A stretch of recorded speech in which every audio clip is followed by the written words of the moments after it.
Dobar dan svima. Ovaj okrugli stol sa našim predavačima i sa kolegom Željkom Predovanom zamišljen je da kroz prvi dio okruglog stola prođemo kroz neka pitanja u ovom sastavu koji je ovdje danas gore sa mnom, a da onda što je mogući dio vremena ostavimo za razgovor sa vama i molim vas da zaista pokušamo imati što je moguću kvalitetniju i konstruktivniju raspravu, jer ovo je jedna od rijetkih prilika da možemo sami među sobom možda pročistiti neke teze, riješiti neka razmimoilaženja i krenuti prema putu postizanja nekih zajedničkih strukovnih politika.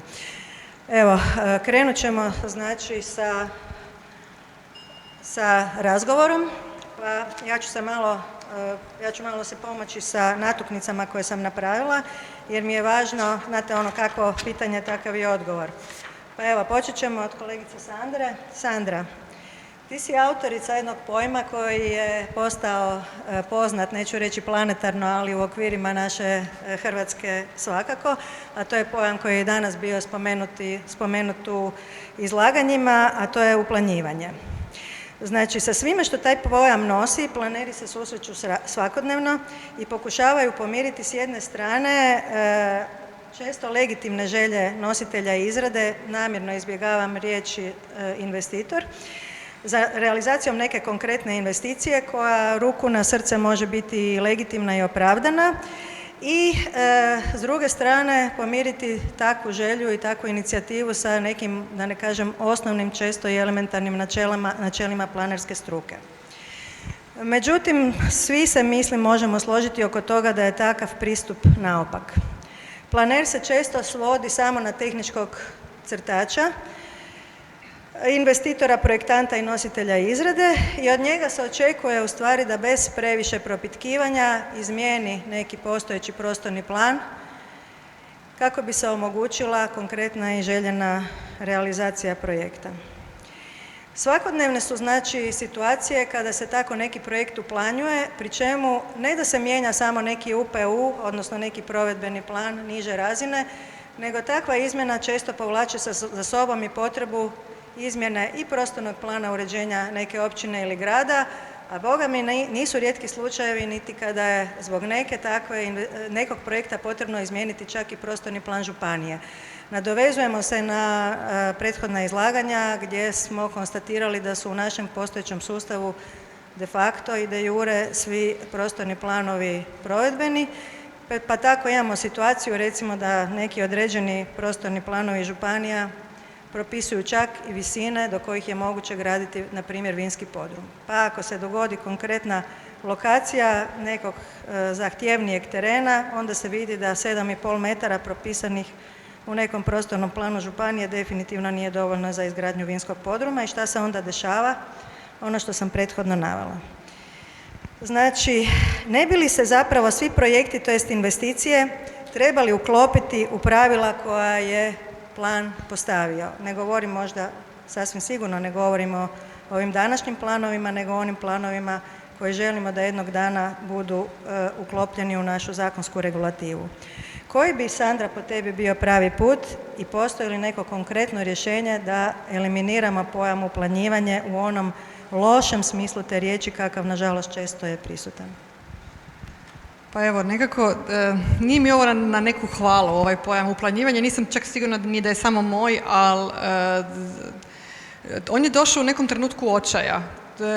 Zato što nakon što vas 3 gradonačelnika, odnosno načelnika nazovu i kažu da ima jedan problem, a taj je da plan nije u skladu sa projektom koji su napravili, onda se dovedete u pitanje zašto projekt uopće je došao u fazu da nije u skladu sa planom i koji je taj, ne mogu čak reći ni kolega projektant, ovdje nas ima koji imamo oba žiga i ja sam ujedno i projektant kao i arhitekt urbanist. Nekako u cijelom tom nekom našem iskustvu je da se ne projektanti u ovom slučaju nego investitori, odnosno jedinice lokalne samouprave nama javljaju prekasno. Znači oni su već odabrali lokaciju, emotivno se uz nju vezali, odradili neku projektnu dokumentaciju, odradili hrpu nekih istražnih radova i onda došli nama i kaže samo to ugradite u plan, to će biti u redu. Najčešće dođemo u trenutak da to nije u redu i da taj treba užasno puno izmjena, da projekt se ne može uskladiti, da projekt treba dodatno dorađivati, usklađivati, ali kažem, osnovni problem je što on u tu fazu nije trebao ni doći. Znači, trebalo je odabir lokacije odraditi ranije, trenutak ranije i planera uključiti u puno ranijoj fazi samog nekog pozicioniranja, odnosno traženja najbolje lokacije, da bi onda da bi u stvari projekt bio kvalitetan, da on ne bi bio neko rješenje.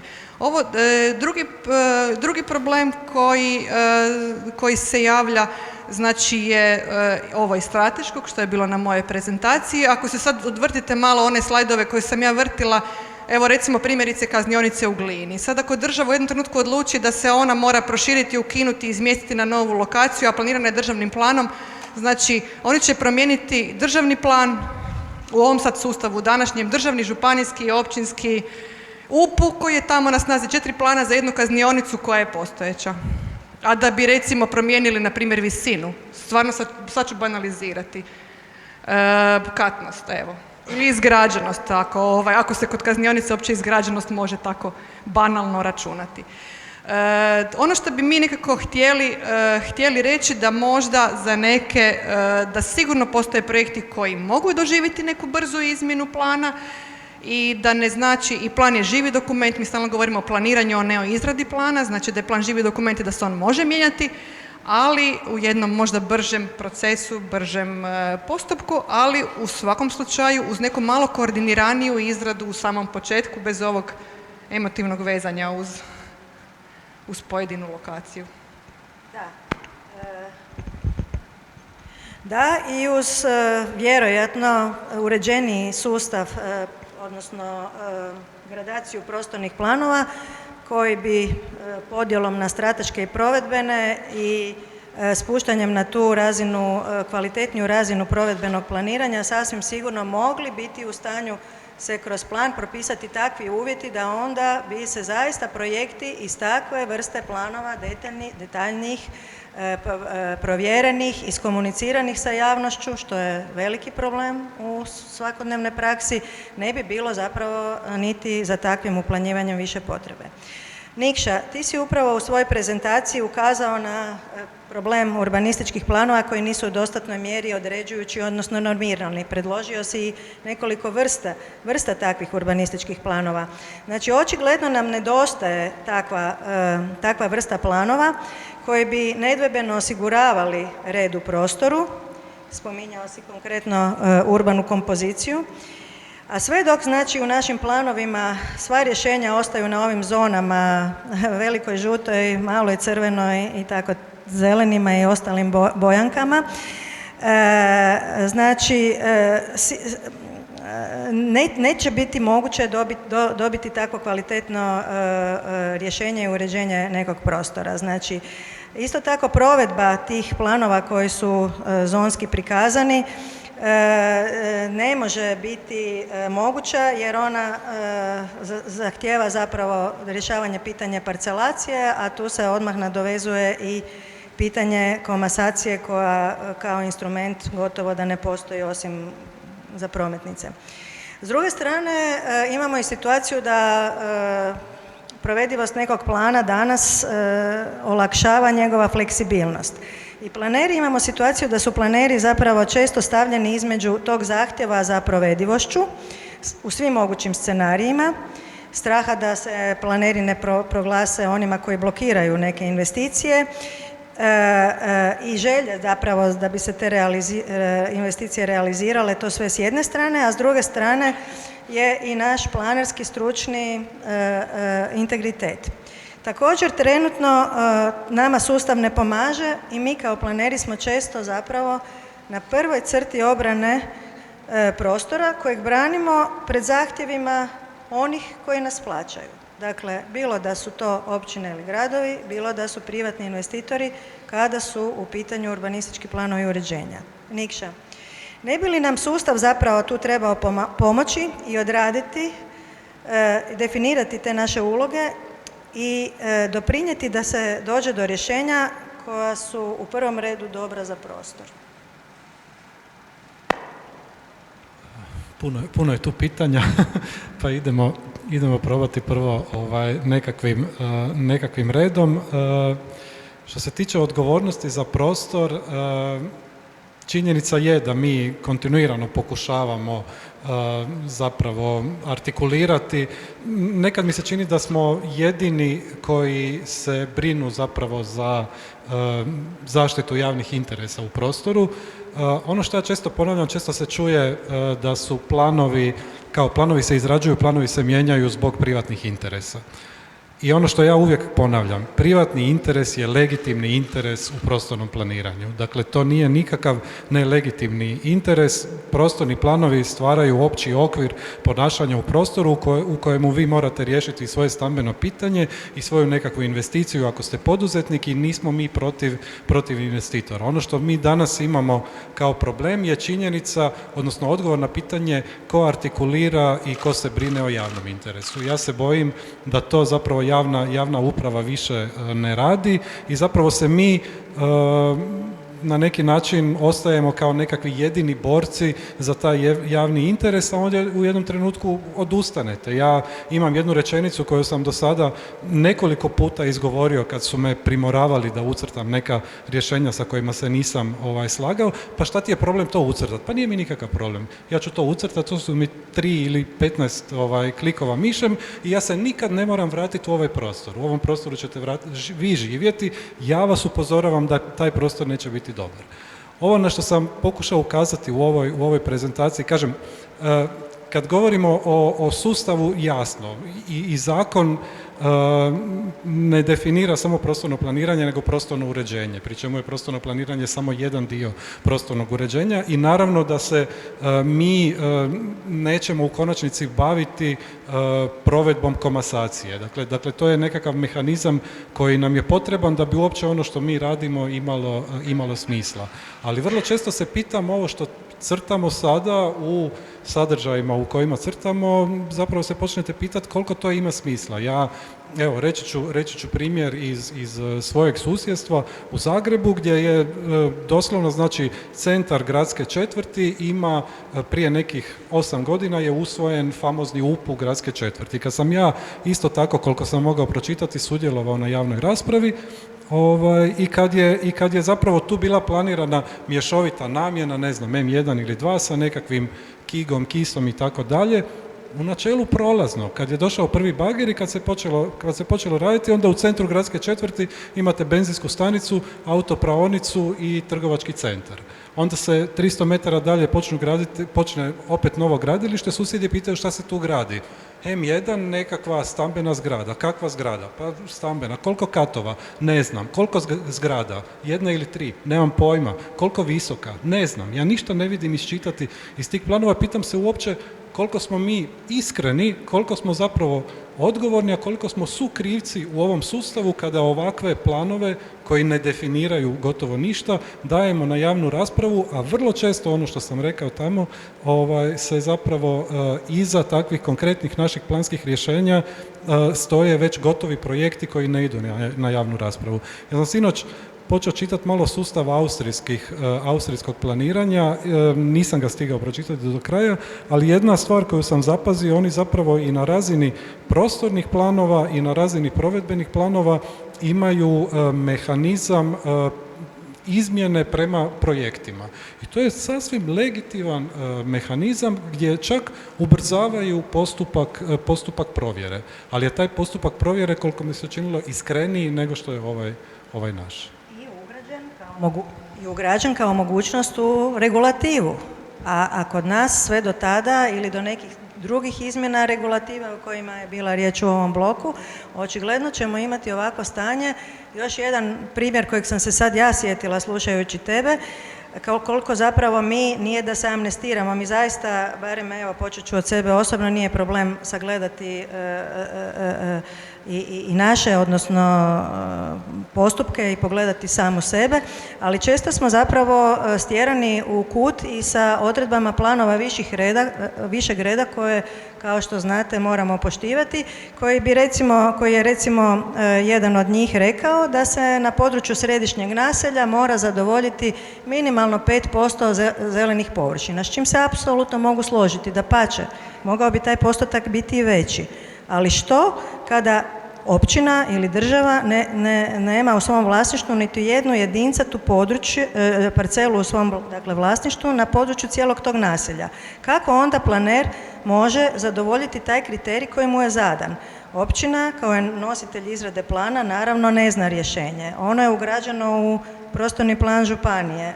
Znači, nama se sustav kompletno zapravo, neću reći urušio jer to ne bi bila baš sasvim točna informacija, ali izgubio je, pomozite mi, izgubio je zapravo mogućnost odgovora na svakodnevne životne situacije i često se propisuju odredbe koje su zaista, blago rečeno, neprovedive.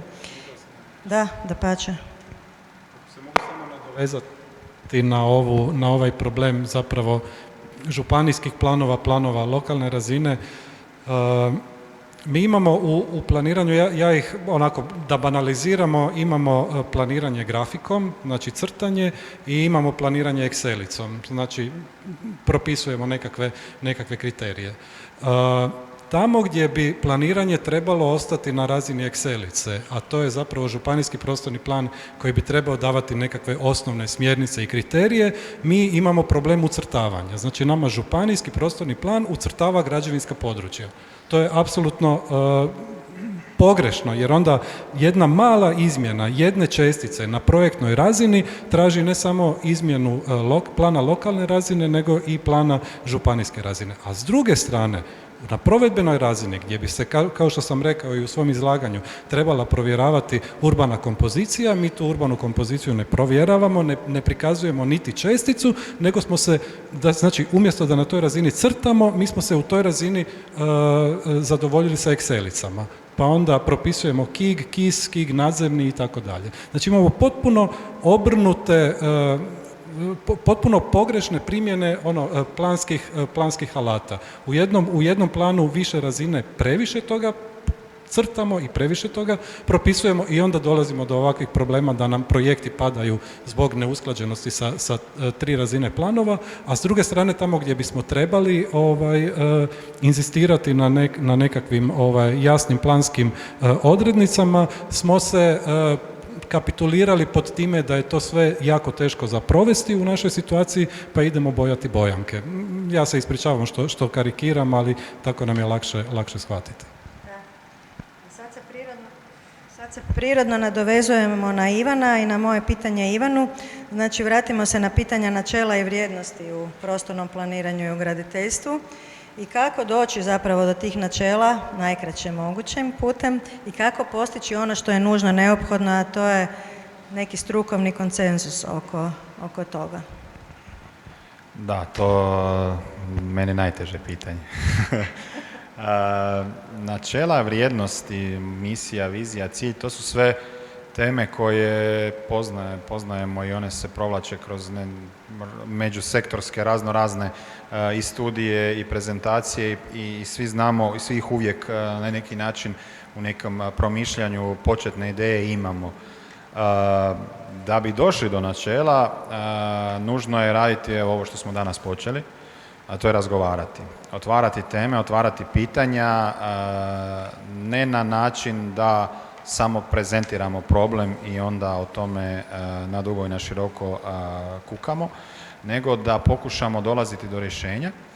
A strukovni konsenzus je moguć upravo zato što u konačnici načela brišu bilo kakav pojedinačni interes. Načela vrijede za apsolutno svakoga od nas, vrijede odnosno svih jednako doživljavamo. Možemo se složiti oko određene primjene ili, ajmo reći, provedbe određenog načela, ali oko samog načela ne bi trebalo biti dvojbe. I ako ćemo mi nakon ovoga sada današnjeg skupa kontinuirano odrađivati ovakve diskusije, bilo da dobijemo povratnu informaciju već danas ili možda kroz neko vrijeme, da se te diskusije krenu događati i unutar neke lokalne strukovne zajednice, to je sve dobar put koji mora proći. Kao što sam pokazao u uvodu, načela nije nešto što trebamo početi izmišljati. Ona već postoje, strukovno su, možemo reći, dobra. Moramo vidjeti zašto ona nikad nisu do kraja implementirana, zašto nikad nisu provedena, mogu li se ona unutar postojećeg sustava dovoljno osnažiti da bi ih onda vidjeli njihove rezultate u praksi. Tako da, kažem, mislim da je pitanje na konsenzusa, mislim naravno da je moguć, samo moramo proći ovaj proces i razgovora i pisanja određenih dokumenata koje će onda proći i neku strukovnu evaluaciju, a onda i sveopću, ajmo reći, društveno-političku koja u konačnici njih mora prihvatiti kao tako. Da, hvala Ivane. Ovo što se inače vrti na panelima su eto naš doprinos barem početku tog dijaloga, pa koliko sam razumjela sva ova predavanja, izlaganja i okrugli stolovi bit će dostupno i kolegama koji nisu bili u mogućnosti prisustvovati ovim danima.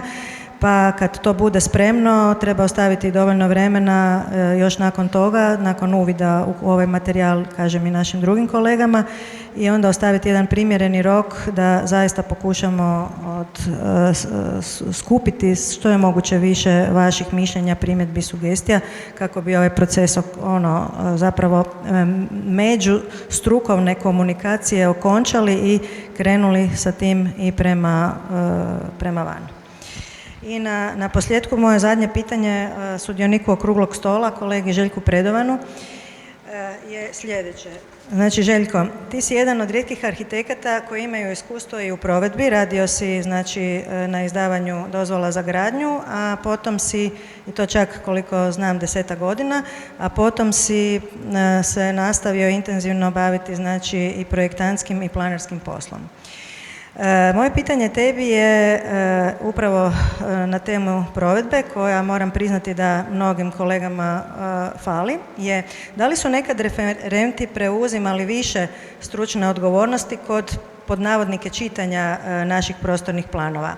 Naravno da je prije puno godina i sustav društveni bio drugačiji i u konačnosti nije bilo straha od neke pogrešne procjene i posljedično tužbe za izgubljenu dobit nekog investitora. Kakva su tvoja iskustva danas i možeš li usporediti te uloge danas i nekad? Ima li uopće načina da se referentu omogući da u onom pozitivnom smislu, u duhu struke, tumači možda neku nedorečenu odredbu pojedinog plana i gdje je tu onda granica između onog zdravog, korektnog preuzimanja stručne odgovornosti i neke moguće zloupotrebe tog slobodnog tumačenja plana, možda u smjeru suprotnom od onog željenog smjera zaštite prostora? Pozdravljam sve, zahvaljujem na uvodu i pitanju i morat ću usporediti, dakle, prošlost i sadašnjost, a ne u onom smislu pačenja za prošlim vremenima, da se ne bi to usporedilo. Dakle, ja sam radio 10 godina mješovito, malo zavod, malo provedba dokumenata, malo projektiranje prije rata. U onim vremenima u uredima su radili, moja iskustva gdje god sam bio, su radili inženjeri. Dakle, u to vrijeme moj ured bilo nas je 9, 8 diplomiranih inženjera i 1 upravni pravnik. Danas je slika ureda totalno drugačija, koliko ja znam, gdje većinu referenata čine pravnici. I pravnici su nam preuzeli provedbu dokumenata i tumačenje planova, koliko moja iskustva pokazuju. A ne samo da su nam preuzeli te urede, preuzeli su nam i ministarstvo, ja ću morati reći, jer normalno je da je ministar zdravstva liječnik, normalno je da je ministar financija financijer, a postalo je normalno da ministar prostornog uređenja ne mora biti ni arhitekta, ni građevinac. Ne znam zašto, ali to pokazuje gdje smo pali u ovom društvu.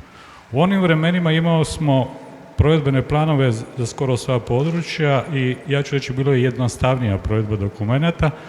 Ako se sjećaju stariji ljudi, imali smo jednostavne urbanističke uvjete i građevinsku dozvolu, nije bilo ovih pustih potvrda i postupak je i bez susjeda jako brzo išao.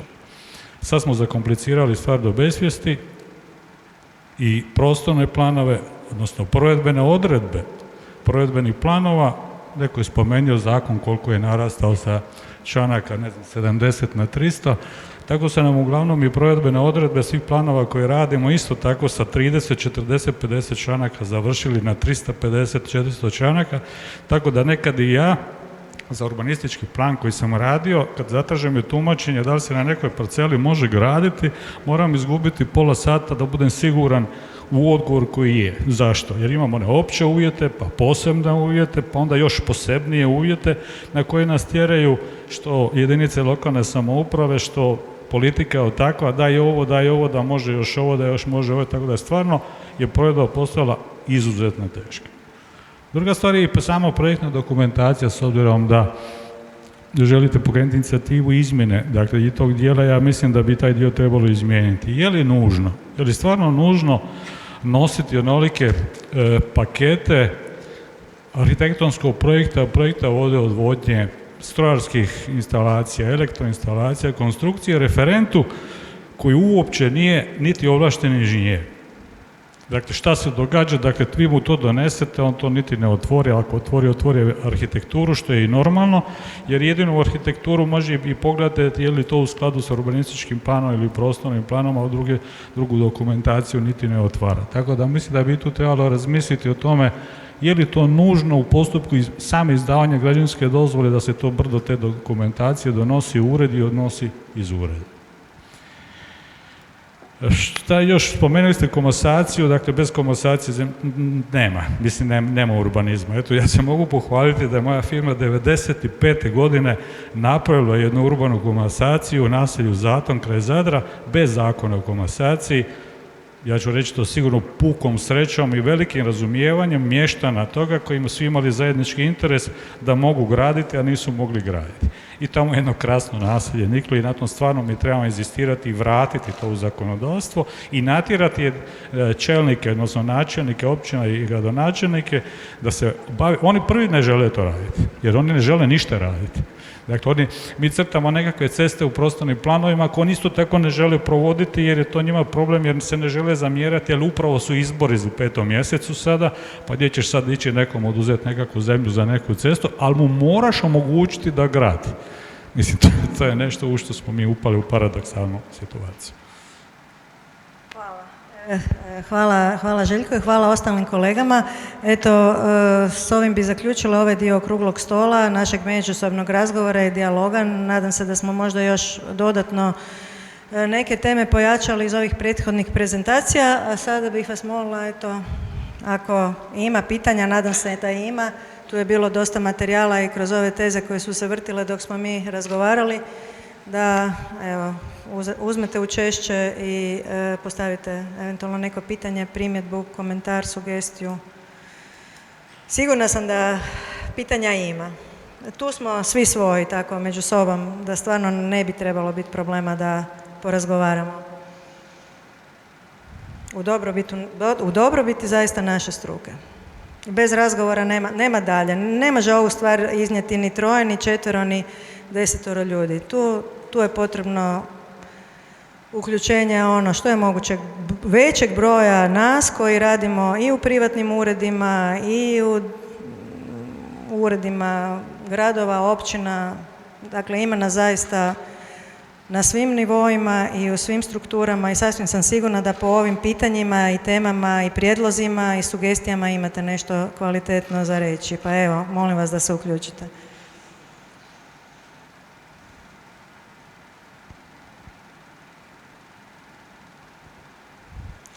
Uvijek je najteže onom prvom. Sad ću ja nekog prozvat. Kristina.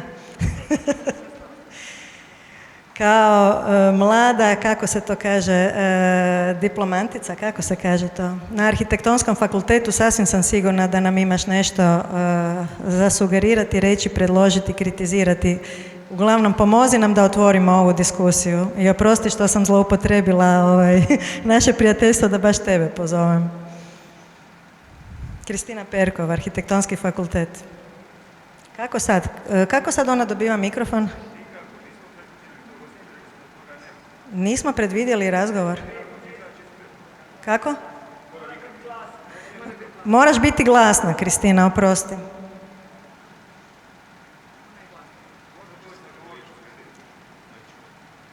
Evo, taman dok dođeš do govornice ćeš smisliti nešto.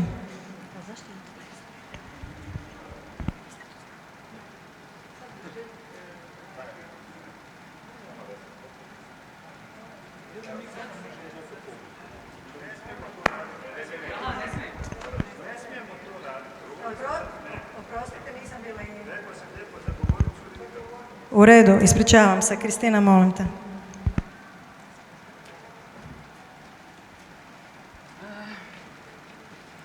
U biti vratila bi se na nešto što sam možda, malo ću možda provocirati, aha, mogu skinuti. Kolegu Križića, kad se već tu. Nešto što je možda sad aktualno i ideja baš odgovornosti vezano za Zakon o obnovi.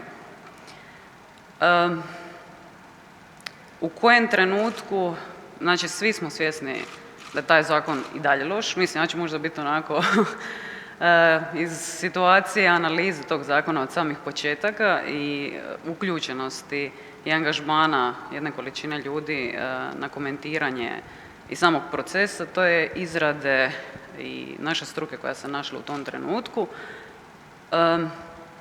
Sad smo u trenutku gdje će se taj zakon sljedeći tjedan dogoditi. Kako sam isto, kažem, upoznata i da je kolega Križić dosta aktivno sudjelovao pri komentiranju tog zakona, evo, zanima me njegov stav sad trenutačno o sljedećim koracima. Da, hvala ti na tom pitanju. Kao što smo danas pokazali, cijeli naš zakonodavni okvir koji uređuje graditeljstvo je zapravo loš zbog tih silnih izmjena koje često prilagođavaju se nekom datom trenutku koji se pojavi problem. Tako se i sada problem koji se pojavio nakon potresa išao rješavati sa nametanjem još dodatnih problema umjesto sa posvješćivanjem da se problemi moraju rješavati od same srži, a to je ono što smo danas krenuli razgovarati. Zakon o obnovi, kako smo komunicirali svih ovih 4 mjeseca, malo više, nije dobar. Postoje određeni potencijalni problemi koje vidimo samo mi neki očito, koji će u budućnosti u provedbi biti sigurno opasni. Naravno da je taj problem paralelne projektne dokumentacije koja će nas sigurno dovesti do jednog kaosa, od činjenice da tu projektnu dokumentaciju ne znamo ni kako još izrađivati, do samo toga da ta projektna dokumentacija pitanje gdje će ona na kraju završiti. Ono što sam napomenuo u prezentaciji od polazišta da je u imovinsko-pravnom sustavu riješeno samo 25% centra Zagreba i činjenice da za većinu tih zgrada mi nemamo kvalitetnu i sustavnu dokumentaciju postojećeg stanja. Mi sad dobivamo neku projektnu dokumentaciju koja će završiti u nekom fondu i vjerojatno nakon nekog vremena nestati i pitamo se onda hoćemo li je ikad kvalitetno moći iskoristiti. Zakon o obnovi po meni se nikad nije smio dogoditi, to nije smjelo biti nikada moguće. Ovo što je kolega Željko malo prije rekao, nažalost pravnici nam vode ministarstvo i ne žele razgovarati na toj razini. Nije da ne žele razgovarati s nama, nego ne žele razgovarati na jednoj strukovnoj razini oko cijelog problema, a onda tu je i problem da mi kao struka moramo uvijek i kontinuirano do kraja izgrađeni stav dovesti do samog cilja i jedino tako se može neke stvari riješiti.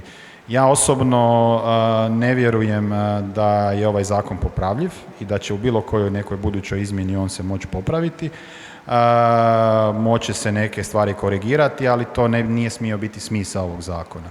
Tako da, evo, nadam se da ćemo u nekom budućem vremenu kroz ovakve stručne diskusije riješiti osnovne probleme, a da onda ti osnovni problemi i ta neka naša načela na koja se ponovno vraćam, da će biti implementirana kroz cijeli zakonodavni sustav, a onda da će se u tom nekom budućem vremenu riješiti i taj problem samog tog specifičnog zakona. Možda razumijevanja radi da objasniš ovo što si rekao da se zakon o obnovi nije trebao dogoditi. Samo mi smo toliko konkretno ti dugo u tome da možda kažeš da je polazište strukovnih institucija bilo da je nama trebao de facto jedan univerzalni zakon za zaštitu od elementarnih nepogoda koji bi vrijedio u svim slučajevima. Ne konkretno zakon o Zagrebu i o potresu u Zagrebu, zar ne? Pa da, to je tema, znači rekao sam ovakav zakon. Ovakav zakon je ono što smo tvrdili, znači zakon se morao dogoditi u aspektu provedbe procesa obnove i u aspektu financiranja. U aspektu strukovno-tehničkog dijela on je morao otvoriti taj problem pitanja neodržavanja i sustavnog obnavljanja postojećeg građevinskog fonda, kojeg nažalost nemamo. Odnosno ne znamo šta ćemo s njim. Tako da u tom aspektu mislim da se nije trebao dogoditi. Da. Hvala. Možemo li možda dalje vidjeti, evo, kolega?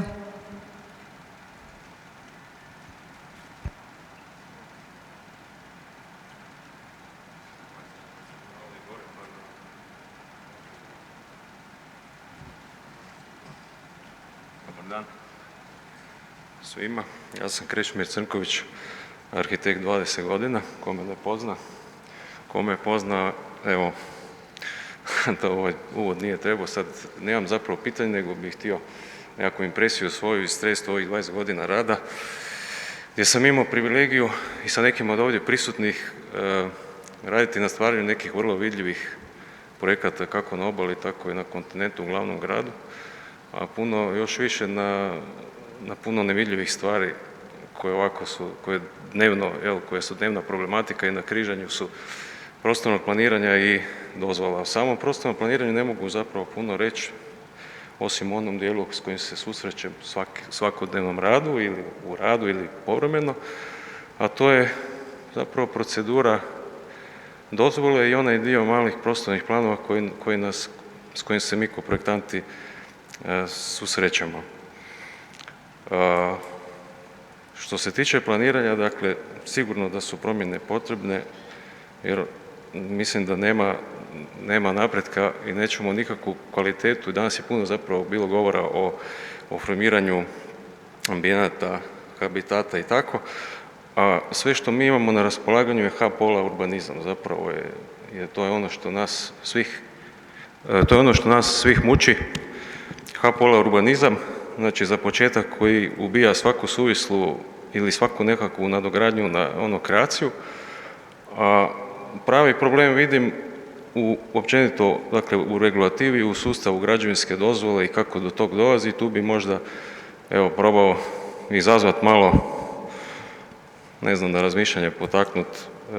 U karijeri sam imam privilegiju raditi u drugim zemljama i sreo sam se s drugim zakonodavstvima i ne mogu se načuditi kako mi još nismo uspjeli sami sebe privesti tome da stvari pojednostavljujemo umjesto ih beskonačno kompliciramo. Sad evo, ako dopuštate možda kratko, ja sam otišao sam široko, nisam se ni pripremio za ovo, jednostavno sam osjetio trenutak da izađem, da nešto kažem. Ja bih doveo u pitanje građevinsku dozvolu, odnosno glavni projekt, uopće smisao glavnog projekta. Znači, sve zemlje na koje bi se mi voljeli ugledati ga nemaju, u ovakvom obliku pogotovo ga nemaju. Znači, kolega Željko je to sad malo prije zgodno usporedio, kilogrami, kubici, tone papira koje služe samo da se isprintaju, uništavaju se šume, troši se vrijeme, nikom to zapravo ne služi, niko s tim ne barata, to je jedan relikt prošlosti. Znači, to je nešto što nama za donošenje građevinske dozvole nam ne treba. I to smo svi svjesni, vjerujem, svi koji radimo, kogod je išao jedanput u bilo koju proceduru, znači to je potpuno jedan višak. Građevinska dozvola bi se trebala izdati po idejnom projektu uz vrlo jasne protokole šta se treba pisati i to je promjena koja nama nasušno treba. Znači, zakon bi trebali pisati inženjeri, on bi morao biti tehnički orijentiran, da se u njemu vidi i hodogram, da se u njemu vidi nekakav protokol i da ne može ga niko tumačiti kako se to njemu prohtije, nego onako kako to mora biti, znači jednoznačno. Sad, pitanje je li imamo li tu s kim uopće razgovarati. Znači, ko nama određuje te politike, da li mi imamo sugovornika u politici i drugdje, jel to mi možemo uopće iskomunicirati s nekim, da li nas neko sluša, da li nas neko uopće može razumjeti. Znači, to su sad neke teme koje treba otvoriti i još možda riječ dvije o planovima i koji opet u dijelu koji se križa sa građevinskom dozvolom, sa uvjetima, prethodnim uvjetima, ovakvim, onakvim. Znači, van pameti je da investitor sazna za nekakve uvjete tek kad je kupio česticu i kad je krenuo angažirati stručnjake, da mu stručnjaci izvuku nešto što je trebalo biti samo po sebi poznato i prije. Zašto naše baze podataka nisu uređene? Zašto mi trebamo na nekom području, bilo kojem, na primjer, hoće se napraviti 100 kuća i 100 puta se trebaju tražiti isti uvjeti za jedan plan koji je to sve trebao imati ugrađen već u sebi unaprijed.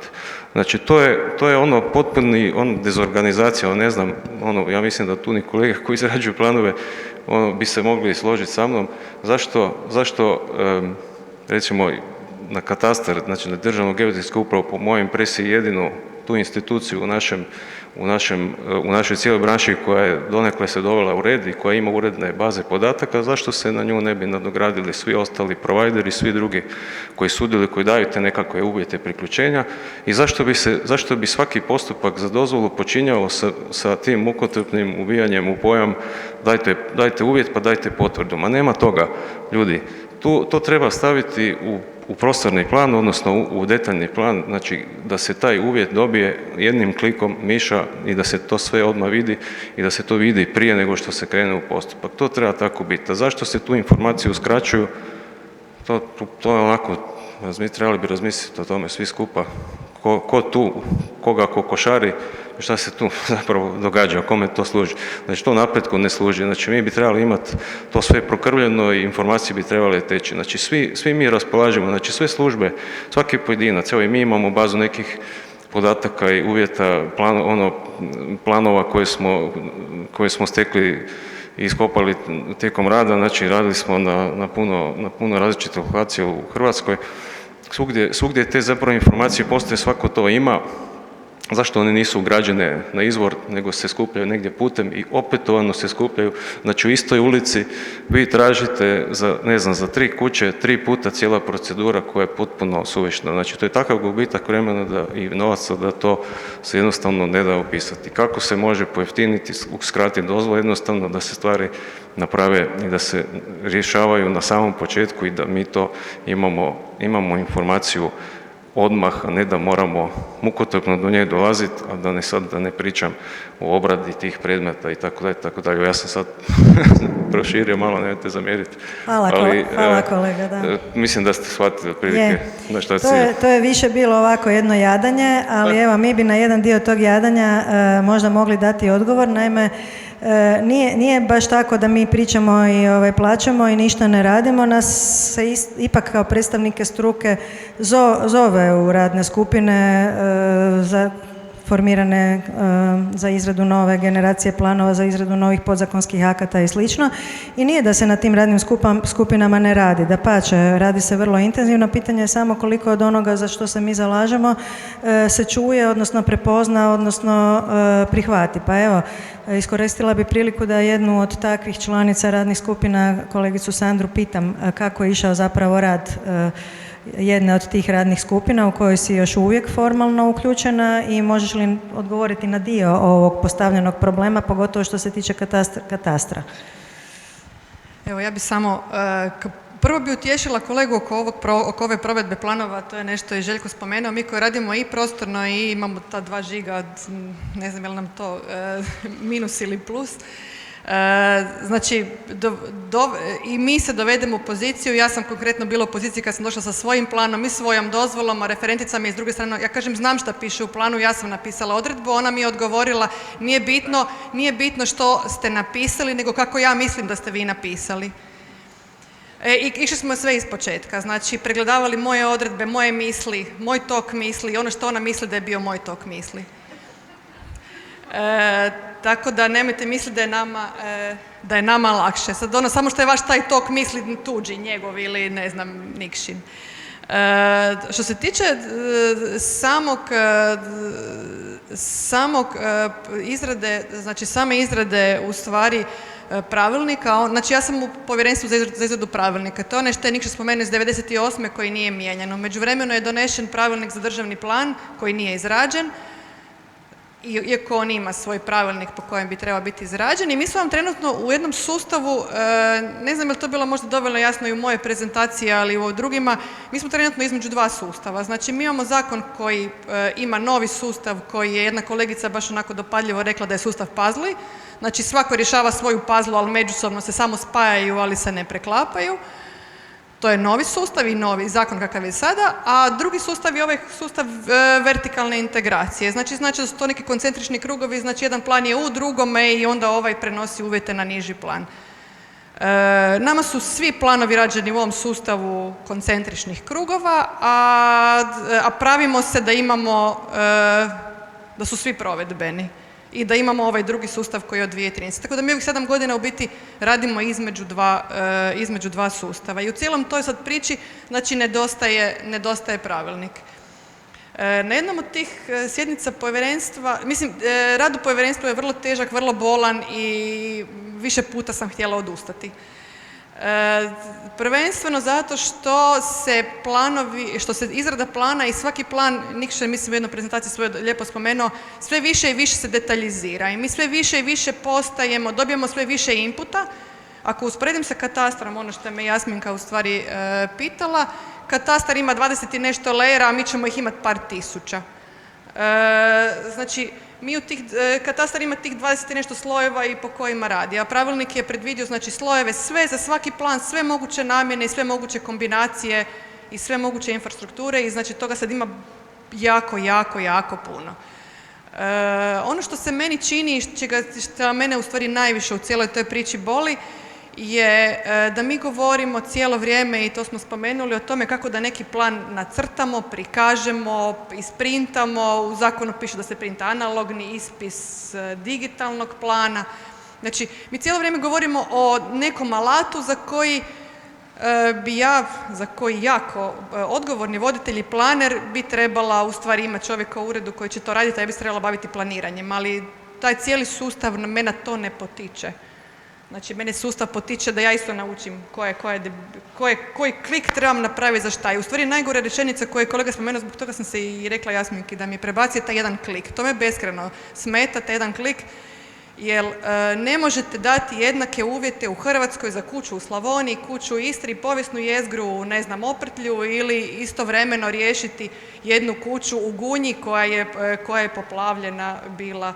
Znači, to jednostavno ne mogu biti isti uvjeti, ne mogu biti iste odredbe i ne može biti ni ista žuta boja, najbanalnije.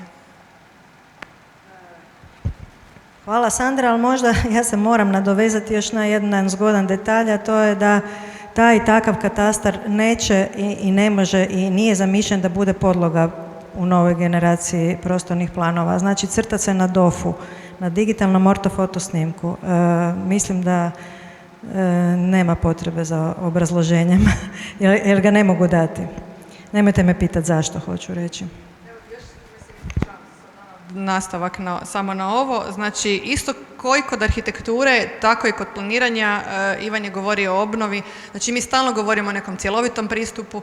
Znači ja mislim da smo mi struka i arhitekti i urbanisti koja stvarno može integralno sagledati što zgradu, što prostor. I ja mislim da je to važno da inzistiramo i ono što ste vidjeli u sustavima i okoliša i nekih politika, znači prostorno planiranje, koliko god sad to zvučalo bahato, ali prostorno planiranje je u stvari struka koja je sposobna integralno, prostorni planeri koji su sposobni integralno sagledati prostor u svojom cjelovitosti i nikako ne mogu biti jedan od sektora. Znači mi bi trebali biti, zato što cijelo vrijeme govorimo da je Zakon o prostornom krovni zakon i da smo mi u principu, da nismo jedan od sektora koliko god se to bahato zvučalo.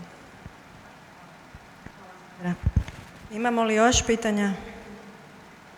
Evo, probudili smo publiku. Izvolite, kolegice. Možda možete i ostati tamo ako ćete moći to glasnije reći.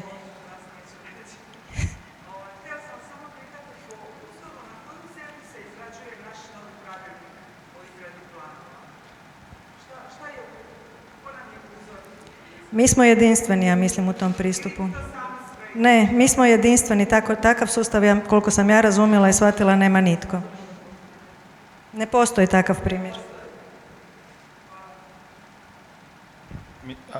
Samo ako ja smijem, s obzirom da je cilj tog plana da jednog dana, cilj tog pravilnika da jednog plana kompjutori crtaju, možda je Borg onda uzor za taj pravilnik.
Da, to je jedno od pitanja. Djelomično je kroz ove prezentacije i kroz ove teze i zaključak ovog bloka će biti prezentirano, ali u svakom slučaju slijedi nam čekiranje tih teza, kao što sam prethodno rekla, među nama i onda izlazak s njima prema van. Jest da to radimo u kontinuitetu, zaista nije da se do sada nije komuniciralo, ali nekako mi se čini da, pogotovo u vremenu ove gospodarske krize, možda će zaista sadašnja, a možda, ne daj Bože, i predstojeće još značajnije, možda eto doći i do situacije da se i te inicijative struke koje su možda do sada nisu shvaćale kako bih rekla, preozbiljno, možda one dođu sad zaista u priliku da se shvati da će zbog toga biti dugoročne reperkusije ukoliko ne pokušamo ove sustave poboljšati. Tu su konačno i EU investicije i projekti i programi koji vrlo često zapinju ne samo na prostornim planovima nego i na projektima. Pa se onda zapravo konstatira da projekt nije u skladu s prostornim planom i tako dalje i tako bliže i prođe za čas 7-godišnje razdoblje dok se sve to skupa ne uskladi. Tako da mislim da je ovo prilika i ovo izazovno razdoblje u svim segmentima i koliko god da nam je teško, svima nam je teško. Nekima su kolegama i egzistencije upitne i sve to razumijem, ali ne smijemo sad malo motivacijskog govora, ali moramo pokušati svi skupa nekako pokušati promijeniti ono što vidimo da se može i treba promijeniti i poboljšati. U jednom konstruktivnom dijalogu, mislim, zaista tu trebamo biti svi partneri za razgovor. I ne samo naše ministarstvo, nego i druga ministarstva. Poglavito ova koja su apostrofirana, a vezana su direktno za prostorno planiranje, ali tu su i ove sektorske studije, sektorske politike i svi oni zapravo barataju prostorom i svi su podaci jednako važni, a oni su često, ne da nisu usklađeni, nego su međusobno i suprotstavljeni. To je jedan od velikih problema. Konkretno negdje planirana neka ozbiljna kategorija zaštita prirode, a istovremeno je planirana i međunarodna željeznička pruga i to je nepomirljivo. A takvih situacija ima na svim razinama. Nikša. Ako mogu samo se malo nadovezati na ovo što ste vi rekli i što je ovdje rečeno vezano i na pravilnik i na državni plan i na konstruktivni dijalog. Ja nekad znam govoriti uvijeno, ali najbolje funkcioniram kad govorim otvoreno s velikim slovima. Mislim, treba reći da konstruktivnog dijaloga do sada nismo imali. Dakle, ovaj zakon je usvojen 2013. stupio je na snagu 2014. Propisao je da će pravilnik biti gotov u roku od 3 mjeseca od 1.1.2014. Znači, tada smo trebali imati pravilnik. I to je propisao pravilnik, ne pravilnike. Znači, ne pravilnik za državni plan, pa onda će ovo stići. Onda smo do lani ili preklani čekali da dođe državni plan jer nam je u zakon bila ugrađena kočnica da se rade planovi nižeg reda, znači da se radi nova generacija županijskih i lokalnih planova dok ne bude nova generacija državnog. Pa cijelo vrijeme čekamo. Dakle, odgovor na pitanje do kud je stigao državni plan mi nemamo. Ja sam ga neki dan pozivajući se na Zakon o pravu na pristup informacijama sam ih pitao do kud su stigli pa mi nisu jasno odgovorili. Oni kažu da oni za državni plan su napravili studiju klizišta. Mislim, šta znači studija klizišta na razini Hrvatske za državni plan? Kojeg vraga projektirate državnim planom da vam treba studija klizišta? Dakle, državni plan spaja točke, on mora reći kako povezujemo nekakve teme, mora dati odgovore na sustav naselja, mora dati odgovore na teme koje se ne ucrtavaju, a to je recimo tema turizma u građevinskim područjima, nama se turizam ne dešava u turističkim zonama, ovo je iznimka. Nama je turizam u građevinskim područjima, mi te teme nismo odradili. Dakle, i moje pitanje je možemo li mi uopće čekati državni plan?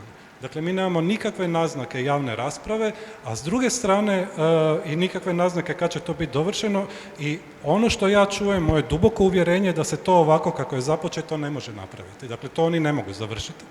To treba otvoreno reći. A druga stvar je, možemo li mi sa županijskim i sa lokalnim planovima koji su redom napravljeni u drugoj polovici 90-ih, možemo li mi više čekati? Dakle, u međuvremenu se promijenilo cjelokupno zakonodavstvo, uskladili smo se sa Europskom unijom, pojavili su se nove tehnologije, mi danas pričamo o 5G tehnologijama, a u pravilniku imamo, ne znam, međunarodni, ne znam kakav vod. Dakle, sve se suštinski promijenilo i ja ne znam jel mi možemo čekati, pitanje je li nam uopće treba taj državni plan. Ja mislim da mi možemo na razini strategije razviti metodologiju za planiranje na razini regija i idemo razviti novi sustav. Ali ovo što čujem o tome što se radi sa novim pravilnikom, to isto zapravo nije dobro. Ministarstvo pokušava kroz pravilnik normirati stručne odluke. Oni pokušavaju na razini Hrvatske normirati što znači mješovita namjena. To je nemoguće i to je pogrešno. Dakle, to je posao planera. A još uvijek nam neće, koliko sam ja shvatio, možda sam u krivu, ne sudjelujem u ovome, informacije dolaze na kapaljku. Ali još uvijek nam pravilnik nije dao metodologiju, recimo onih minimalno 5 vrsta UPU-a i toga da UPU naselja nije isti i ne rješava se na isti način kao i UPU izdvojenog građevinskog područja izvan naselja. Tako da, meni je drago da smo se mi među sobom prisilili da nakon dugo diskusija stavimo neke stvari na papir i bit će mi drago ako taj papir bude nekakva mogućnost da nađemo sugovornika u ministarstvu da konačno čuje ove naše vapaje i da konačno krene taj konstruktivni dijalog o kojemu govorimo. Isto vođen velikim slovima, ali mora biti konstruktivan. Hvala lijepo svim sudionicima.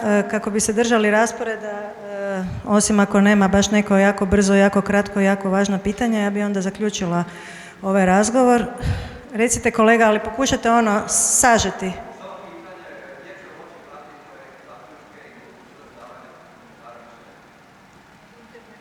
Na internet stranicama komore kroz neko vrijeme koje će biti potrebno da se ovo sve skupa tehnički priredi i bit će dostupno na stranicama komora. Dok se to ne dogodi, ja ću biti slobodna evo u ime zapravo voditelja ovog okruglog stola i predsjednice koja je u jednoj od varijanti ovog skupa zapravo trebala pročitati ove teze, ali smo zaključili da bi možda za vas koji ste ovdje prisutni bilo dobro da se one pročitaju na kraju ovoga bloka. Ove opširnije, kojih je bilo skoro 20-ak, su se vrtile za vrijeme našeg razgovora i dijaloga, a ovdje bi sad istaknula 5 ili 6 osnovnih teza koje ćete isto moći vidjeti na platnu iznad, pa eto, ovo bi bili neki svojevrsni zaključci, teze, inicijative koje nikako ne treba smatrati završenim i zaključenim, nego tek polazištem za uključivanje struke i svih stručnih institucija i pojedinaca koji mogu doprinijeti da poboljšamo ovu situaciju danas. Znači, prva i ključna i osnovna teza koju smo ovdje stavili na vrh je da, dakle, prostorno uređenje je ključni alat za zaštitu prostora, ostvarenje skladnog okoliša i provedbu strateških odrednica društvenog i gospodarskog razvoja. Dakle, prostorno uređenje osigurava uvjete za korištenje, gospodarenje, zaštitu i upravljanje prostorom Republike Hrvatske, čime se osigurava pretpostavka za društveni i gospodarski razvoj, za zaštitu okoliša i prirode, vrsnoću gradnje i racionalne korištenje prirodnih i kulturnih dobara. Ovaj navod je, dakle, navodi zakona o prostornom uređenju i govori nam o važnosti prostornog uređenja te o njegovoj ulozi kao ključnog alata za provedbu strateških odrednica društvenih i gospodarskog razvoja s bitnim naglaskom na zaštitu okoliša, prirode i cjelokupnog prostornog identiteta. Procesi intenzivnih promjena u prostoru trebaju imati odliku održivosti, što danas nije slučaj, osobito u dijelovima izgrađenih prostora. Zbog toga su nužne značajne promjene u pristupu prostornom uređenju te stvaranje učinkovitih mjera za provedbu planova kao i preduvjetima kvalitetne gradnje. Drugo, preduvjeti za uspješno prostorno uređenje i gradnju su sređeni sustavi katastra te učinkoviti mehanizmi provedbe planova.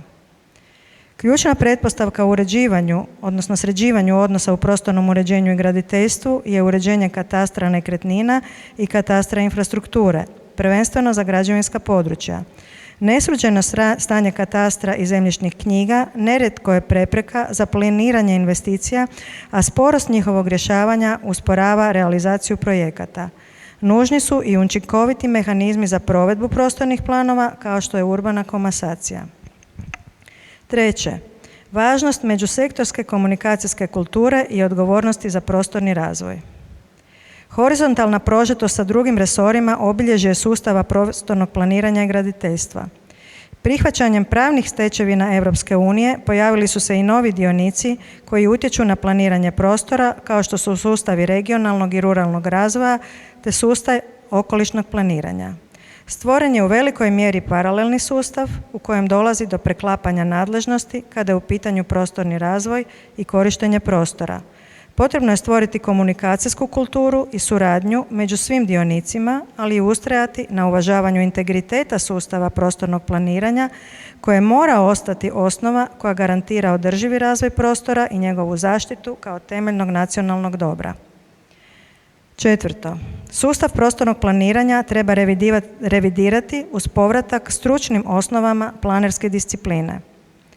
Sustav prostornog uređenja pokazuje se kao neučinkovit i nedovoljno fleksibilan u odnosu na izazove današnjeg razvoja, a istovremeno ne jamči kvalitetu izgrađenog prostora. I pojedinačni planovi i sustav u cjelini zastarjeli su i traže promjene. Korijenite promjene sustava trebaju uključivati jasno odvajanje planskih razina. Pritom, propisima treba razvijati standarde i metodologiju planiranja, a ne normirati stručna, odnosno planerska rješenja. Na provedbenoj razini planiranja, koja uključuje široki spektar prostornih tema, potrebno je uvesti nove tipove planova. Moguće je uvesti i jednostavnije planove koje definiraju osnovne uvjete jednostavnijih prostornih zahvata te mehanizme prostornih provjera na projektnoj razini, kao na primjer urbanističko-arhitektonska studija. Cijeli sustav planiranja traži pročišćavanje sadržaja te povratak stručnim osnovama planerske discipline.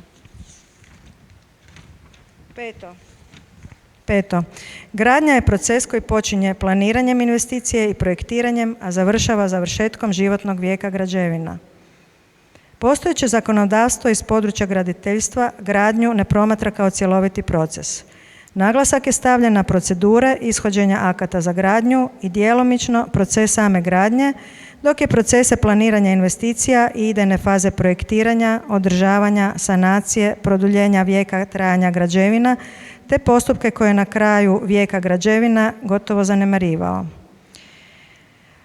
Potreba za donošenjem posebnog zakona za sanacije građevina nakon elementarnih nepogoda najbolje ilustriraju ovaj problem.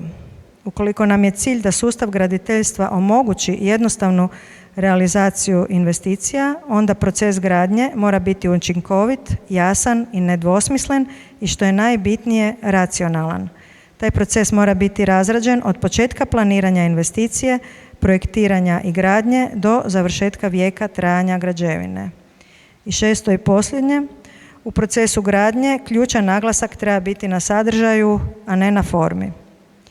Nepotrebna količina informacija koja u ovom trenutku moraju biti priložene u procesima ishođenja upravnih akata za gradnju opterećuju proces, iako te informacije upravnom tijelu ne služe za ključni podatak, a to je usklađenost planirane građevine s lokacijskim uvjetima. S druge strane, sve te informacije su u puno širem sadržajnom smislu bitne i neophodne za procese na gradilištima. Iako je zakonodavac imao intenciju smanjiti količinu projektne dokumentacije, cijeli proces je doveo do razine prekomjerne opterećenosti u fazi ishođenja akata za gradnju, a nedovoljne razrađenosti u fazi radova na gradilištu. Da bi se to promijenilo, ključno je prebaciti fokus sa forme na sadržaj u svakoj fazi procesa.